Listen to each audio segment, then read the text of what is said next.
Oscar Aza. Un ataque alcanzó a un hospital de la ciudad de Gaza lleno de heridos y otros palestinos que buscaban refugio, matando a cientos, según el Ministerio de Salud de Gaza. El lamentable saldo podría ser el más mortífero desde 2008. Un portavoz militar de Israel dijo que desconoce si fue un ataque aéreo del ejército de ese país. La tensión se aviva junto con los continuos bombardeos. Este martes se desplegó nuevamente la cúpula de hierro para interceptar decenas de cohetes disparados por Hamas. Todo ocurre a tan solo horas del arribo del presidente Joe Biden a la zona en conflicto. El secretario de Estado, Antony Blinken, dijo que Biden llegará este miércoles a manifestar solidaridad con Israel y encabezar la coordinación con Estados Unidos para la lucha contra Hamas. El presidente continuará coordinando estrechamente con nuestros socios israelíes para asegurar la liberación de los rehenes tomados por Hamas, incluidos hombres, mujeres, niños pequeños, sobrevivientes del Holocausto y ciudadanos estadounidenses, como un esfuerzo humanitario indispensable. No obstante, a la población de Gaza le urge el acceso a agua potable, tras el cierre del suministro por parte del gobierno israelí hacia territorio palestino. La planta desalinizadora que asistía ya está comprometida. La falta de combustible garantiza al menos 24 horas de energía para las operaciones en hospitales, según Naciones Unidas en Gaza.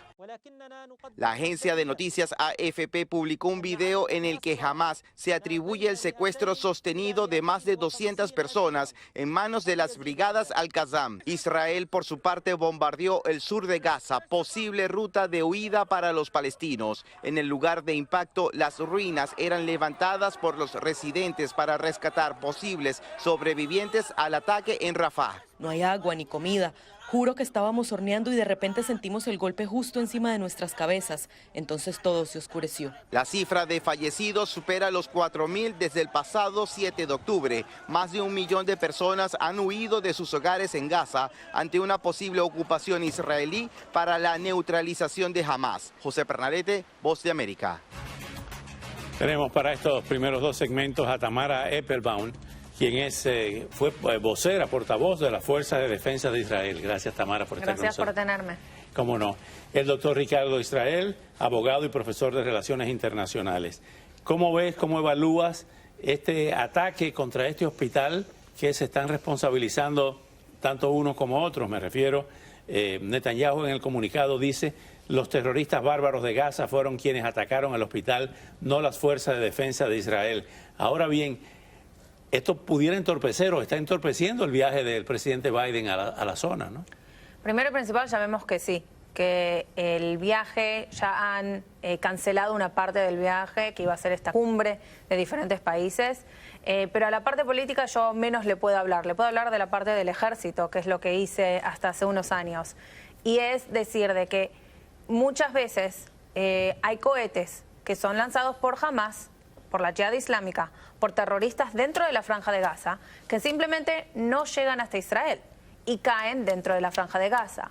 Y este es algo que se vio hoy, que lamentablemente un cohete fallido cayó dentro de la Franja de Gaza y cayó en un lugar muy problemático, que es este hospital, matando a muchísima gente. Y la Yihad Islámica es la responsable de este cohete. Entonces, siempre los terroristas de la Franja de Gaza van a salir y van a decir que fue Israel, porque tienen que decir eso, porque es lo que necesitan decir también para su pueblo y para tener al mundo, demostrar al mundo que son los pobrecitos.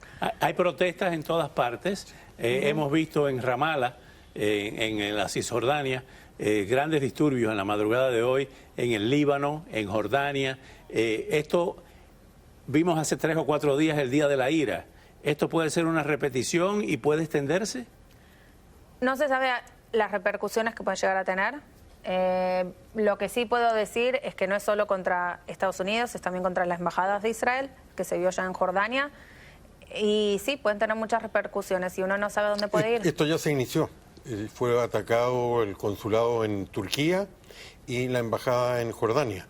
Ahora ellos llamaron a un día de rabia a través de todo el mundo musulmán probablemente también van a haber manifestaciones en Europa por la presencia demográfica, y lo único que nos puede entregar, pero va a ser tarde, la información es una misión internacional de reconocimiento, porque existe el antecedente de la yihad islámica. El último enfrentamiento no fue con Hamas, fue con la yihad, que no participó ¿cómo se llama? Hamas, porque estaba en esta política de engaño, que tuvieron éxito de decir que estaban negociando una salida política, y ahí se comprobó que una salida de cohetes por parte de la yihad islámica, que está un grado en cuanto a tener, que no son misiles, son cohetes, mató a 6 niños en un salón de juego en la Franja de Gaza. Esto parece que desde hace tiempo estaba siendo coordinado. Esto no fue de la noche a la mañana, por lo que hemos podido ver. ¿Cree que va a haber una escalada en el caso de Hezbollah que participe también en la parte de la frontera con el Líbano? Lo que yo creo es que Israel sabe que el día que ataque Gaza, en definitiva, va a tener que tener una guerra en 2 frentes. Hay distintas explicaciones de por qué no ha atacado, de darle la posibilidad a Estados Unidos de encontrar una salida que sabemos que no se ha logrado, no por Israel, sino por Egipto, que tiene más sitiado a la Franja de Gaza que Israel todavía, y en esa oportunidad estaba este elemento, y esto seguramente se va a dar. Yo creo que si se han demorado es para planificar bien el ingreso que estaba esperado y estaba presupuestado, del minuto que se llevaron a casi 200 o más de 200 rehenes, y en ese contexto yo creo que ellos saben que van a tener que enfrentar la guerra con Hezbollah, y por lo tanto la guerra con Irán en ese mismo minuto. Tamara, se ha estado hablando mucho de que con uno de los mejores servicios de inteligencia del mundo, el Mossad, y con la inteligencia militar del ejército de Israel, tú que has participado en esas fuerzas de defensa, ¿cómo es posible que se produjo esa penetración inesperada de Hamas en territorio israelí? Lo primero y principal que se puede decir es que hoy por hoy no sabemos totalmente cómo fue. Sí hay oficiales del ejército de Israel y del gobierno que salieron y han dicho ya, es mi culpa, es nuestra culpa, pero todos dicen lo mismo. Es verdad que tenemos la culpa, pero ahora hay una guerra por ganar. Lo más importante es salir adelante, devolver la paz a Israel, devolver a los secuestrados a Israel, y en el día de después ahí se hablará de qué pasó y de quién es la culpa. Lo que sí se ha escuchado mucho es que en los últimos años hubo un intento, como se mencionó antes, de darle a Hamas la oportunidad de sí hacer paz, de sí intercambiar, que palestinos puedan entrar a Israel y trabajar en Israel, que ahí ganan más plata y también hay mucha pobreza dentro de la Franja de Gaza, de que el agua que se mencionó antes, ese agua llega de Israel. Israel no está obligado a dar ese agua, pero es ayuda humanitaria a la Franja de Gaza. Lo mismo con la electricidad. Entonces, hubo un intento grande de que de alguna forma el Hamas no salga a hacer un conflicto, no vuelva a hacer terrorismo y a aterrorizar al pueblo de Israel. Y ya se ve de que era todo un engaño. Teatro. Un teatro. Doctor Israel, ¿a dónde puede llegar esto? ¿Por qué la comunidad internacional y Europa y Naciones Unidas no han tenido una participación más efectiva para detener esta guerra? Las Naciones Unidas, como todos sabemos, tiene esa dificultad. Fue una institución creada fundamentalmente por Estados Unidos en el siglo XX, y en general no ha actuado oportunamente para evitar las escaladas bélicas. Y eso también está en toda la presencia en el Medio Oriente.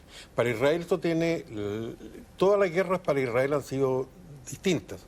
De hecho, la más difícil fue la que lo enfrentó con la invasión de 5 países vecinos al día siguiente de la declaración de independencia, que fue la guerra de independencia. Después vino la del 56, que Israel se retira al Sinaí, la del 67, la del 73, donde la de Yom Kippur, donde el apoyo norteamericano evitó probablemente una desgracia mayor, y ahora viene esta.